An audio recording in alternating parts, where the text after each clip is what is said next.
Yeah. It started with on March 28th.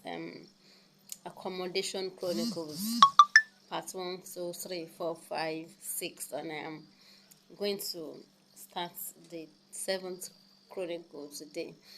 It's amazing how I'm able to remember all these things, and if God has given you a gift, use it and help others.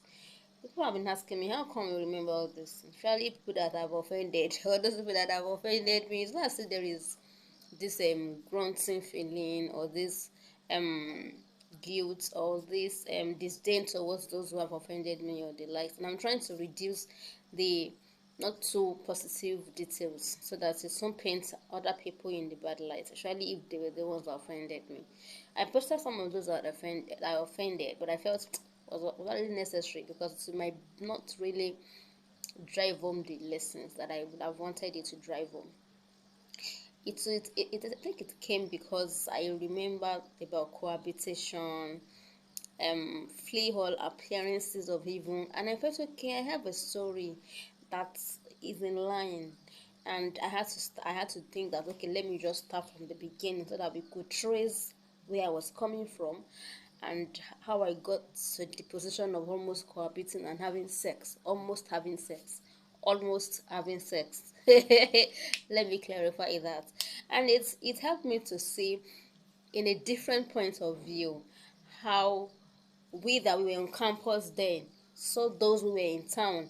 And when we hear most pastor preaching, most campus pastors preaching that cohabitation is bad, blah blah blah, don't have any excuse, blah blah blah blah. I would say most pastors being catered to by the fellowship. Sister called to bring food. They have solid accommodation, so they had no reason to think of being tempted, except for maybe masturbation and gazing and all that went on in the male hostels. It is everywhere. Aside from that, major temptation to cohabit was kind of physically obviously eliminated. So I think I saw more empathy and sympathy on the part of town pastors, normal church pastors, that were trying to, from their resources and how much they could afford and in their capacity, helping people with accommodation and helping them resolve things. Parents are supposed to be responsible, but as it is, we know what it is everywhere.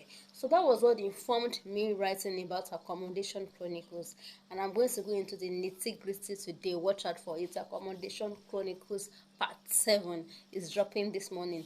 I write a piece to share.